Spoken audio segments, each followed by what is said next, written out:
Eu entendo a força, o poder da lógica. Cara, a lógica é muito importante. A partir de premissas, eu já vi uma galera no meio católico criticando, por exemplo, o Dove, dizendo que o Dove é por dar base ao pressuposicionalismo, as loucuras do Cornélio Van Til, do Schaeffer. Acho que o Dove acabou desprezando, ou despreza. Acabou desprezando, né? O cara já morreu. Mas,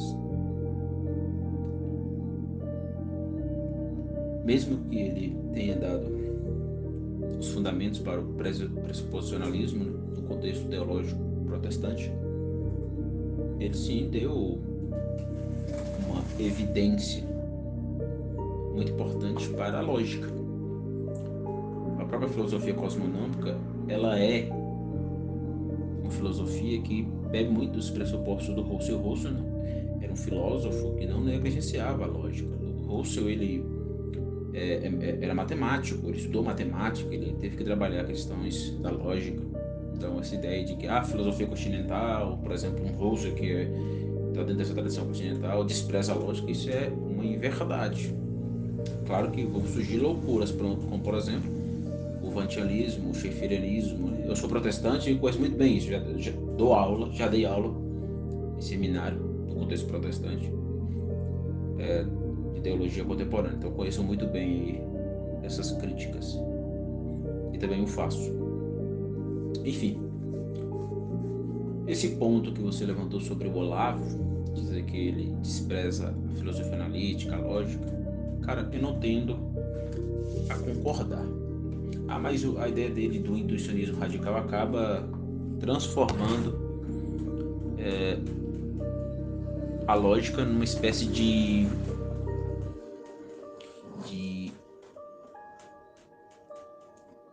de um treco que a gente não precisa usar, ou de algo que é supérfluo. O Olavo, ele subestima a lógica.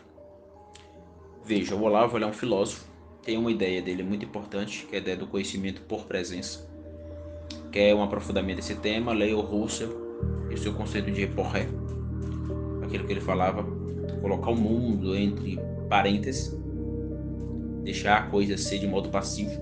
Quando digo coisa, digo aquilo que os escolásticos chamavam de um ré extramente, a coisa que está aí, presente, que assume presença. Ou seja, a realidade e seus entes, né? A realidade quanto dimensão ôntica, que possui toda uma estrutura, como sabemos, né, metafisicamente, uma estrutura ontológica, as leis que regem esse ente, esse ôntico. Enfim, quando a gente olha para, por exemplo, um argumento, isso você aprende, por exemplo, com o Wittgenstein, o argumento ele pode ser válido silogisticamente enquanto forma, porém não ser verdadeiro. Aí você vai entender o que significa não ser verdadeiro. Mas a validade enquanto forma a gente pode construir o tempo todo, a partir do signo e do significado. Porém, validade e veracidade são coisas diferentes. Então, enquanto forma, um argumento pode ser válido. Porém, mesmo sendo válido, pode não ser verdadeiro enquanto não verdadeiro enquanto presença aí. Como assim? Se explique. Vou usar um exemplo aqui comigo. Vou construir aqui um argumento silogístico de uma premissa maior, uma premissa menor e uma conclusão a partir dessas duas premissas. Eu posso dizer, todo homem tem uma pele. Todo homem tem uma pele. Sabemos que isso é uma preposição, ou seja, uma premissa maior. Anderson Teixeira, que sou eu, tem pele branca. É uma premissa menor, né? E a partir da premissa maior e premissa menor, a gente pode chegar numa conclusão. Logo, Anderson é um homem com uma pele bonita. Veja que a conclusão não nega a premissa maior nem a premissa menor. Então, é um argumento válido. enquanto forma, enquanto sua formalística. Mas isso é um argumento verdadeiro? Não. Enquanto raciocínio formal, o argumento é válido. Porque veja, todo homem tem uma pele. Anderson é um homem. Anderson tem uma pele branca. E essa pele branca de Anderson é bonita. Então, enquanto forma colocada, a partir dos seus signos e seus significados, o argumento é válido no sentido de forma, silogística, signo e significatividade. Enfim. Mas esse argumento que eu acabei de falar, esse argumento que eu acabei de colocar, ele não é verdadeiro enquanto presença. Presença em que sentido? Presença no sentido de terceiro princípio quadrante. Presença em que sentido? Presença enquanto extramentes. Coisa fora da noesis. A noesis, o ato de perceber, e a noema, aquilo que é percebido aí. Então, o argumento formalmente é válido, no sentido de forma, porém não é verdadeiro, no sentido de referência. Aí vem o Olavo vai dizer, você pode ficar construindo um tanto, como diz aqui na Bahia, né? Um bocado de argumentações e logísticas válidas, porém não tem nenhum embasamento na realidade. Tá entendendo?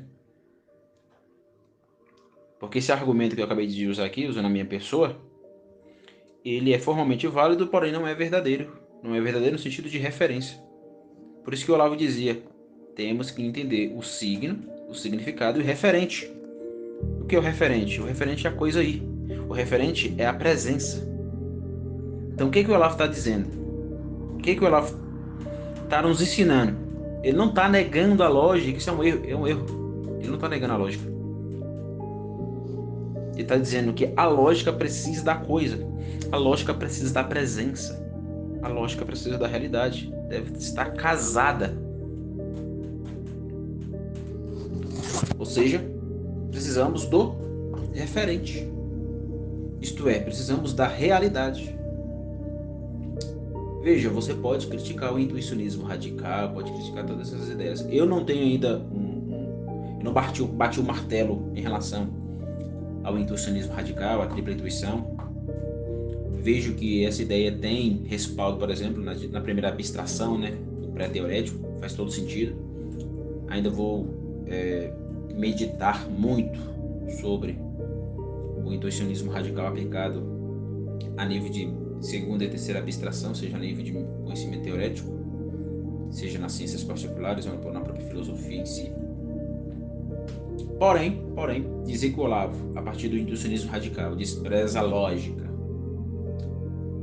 é não entender. Não entender. Você pode criticar o intuicionismo radical usando a própria filosofia analítica, pode.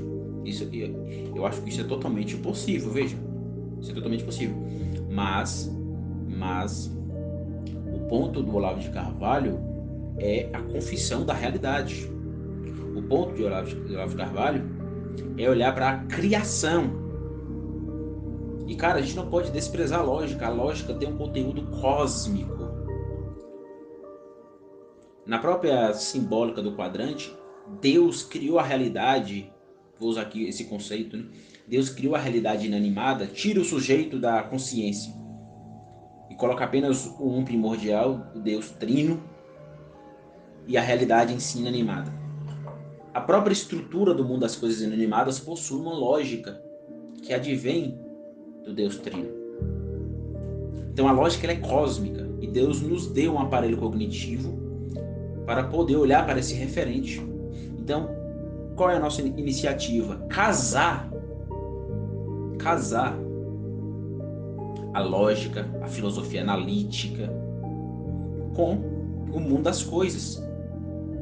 Porque se eu ficar o tempo todo criando argumentos silogísticos enquanto validade formalística, Cara, de nada vale isso, é apenas verborragia, é apenas palavras que estão conceitualmente, enquanto forma, válidos, porém não tem nenhum valor enquanto referência. Precisamos da carne, da realidade. Palavras só são palavras. A palavra precisa da coisa, da realidade. Tá entendendo? Então, estudando o Olavo, eu não vejo. Na verdade, é ao contrário. O Olavo nos chama para dizer: vamos pegar essa lógica, a filosofia analítica e casar com a metafísica, com a realidade, com a coisa em ré, com aquilo que está extramentes, com a criação. Juntar isso.